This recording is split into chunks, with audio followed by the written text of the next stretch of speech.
انہیں فاسق نہ کہا جائے، تکفیر نہ کرے منع ہے، حرام ہے، تفسیق نہ کرے منع ہے، لعن و طعن نہ کرے، لعنت نہ بھیجے منع ہے، حرام ہے،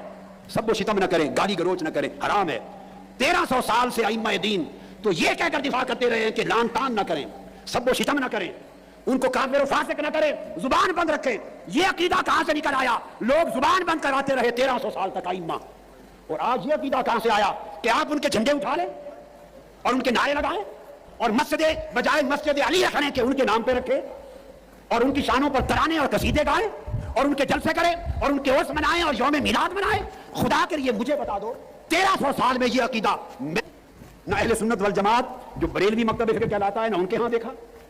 نہ اہل سنت والجماعت نے جو علماء دیوبند ہیں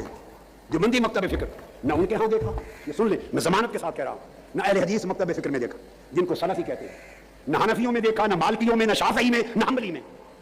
نہ مقلدین میں، نہ غیر مقلدین میں، نہ اشاعرہ میں، نہ ماتریدیہ میں، نہ علماء میں، نہ صوفیاء میں، نہ محدثین میں، نہ فقہاء میں۔ 1300 سال میں صرف ایک ہی عقیدہ رہا کہ غلطی پر تھے، ان کا طرز عمل خروج تھا،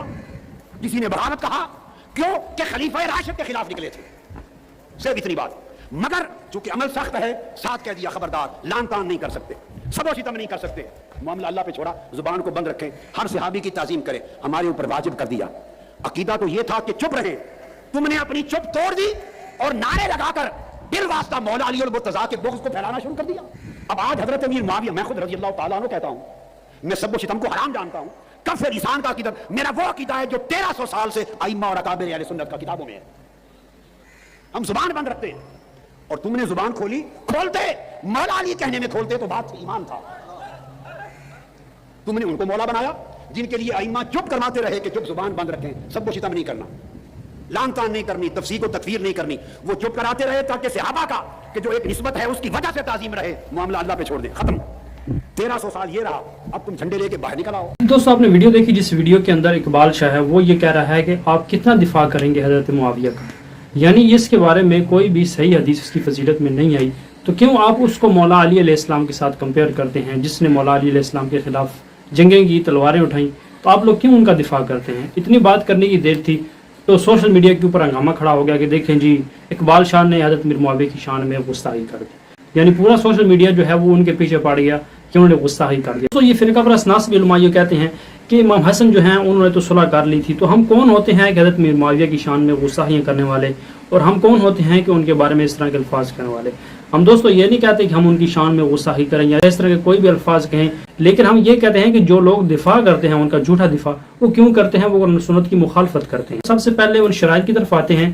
کہ صلح جو ہوئی تھی وہ کن شرائط کے اوپر ہوئی تھی۔ اپنی بھی شرائط میں آپ کو بتا رہا ہوں، یہ اہل سنت والجماعت کی کتابوں کے اندر موجود ہیں، اور امام جو ہیں اہل سنت والجماعت کے بڑے امام انہوں نے یہ شرائط نقل کی ہیں اور حدیثوں میں بھی موجود ہیں۔ یہ میں اپنے سے بات نہیں کر رہا، کسی کو لگتا ہوگا کہ شیعہ حضرات کی فیور میں بات کر رہے ہیں، ایسی بات ہرگز نہیں، اہل سنت والجماعت کی کتابوں کے اندر سے یہ ثابت کروں گا کہ حضرت معاویہ کو یہ کہا گیا کہ اللہ اور اس کے رسول صلی اللہ علیہ وسلم کی اطاعت کے اندر اور خلفائے راشدین کی اطاعت کے اندر ہی آپ نے حکومت چلانی ہے، یعنی شریعت کو بالکل نہیں پامال کرنا۔ جس طرح سے حکومت چلائے گی سنن ابی داؤد کے اندر 31-41 حدیث آپ پڑھ لیں گے تو آپ کو پتہ چل جائے گا کس طرح سے حکومت انہوں نے چلائی۔ حضرت معاویہ اپنے بعد کسی کو خلیفہ جانشین مقرر نہیں کریں گے، یعنی اپنے جانے کے بعد، دنیا سے جانے کے بعد خلیفہ مقرر کسی کو نہیں، لیکن آپ دیکھ لیں 4 مہینے پہلے ہی انہوں نے یزید کو اپنا خلیفہ جو ہے وہ مقرر کر دیا۔ تیسری یہ تھی کہ مولا علی علیہ السلام کی جماعت کے جو لوگ تھے جنہوں نے ہتھیار ڈال دیے تھے، اور ان کے خلاف کسی قسم کی سازش نہیں کی جائے گی۔ تو پتا ہوگا کہ حضرت معاویہ جو ہیں انہوں نے حجر بن عدی کو ہی قتل کروا دیا۔ حجر بن عدی کون تھے؟ مولا علی علیہ السلام کی جماعت کے اندر تھے۔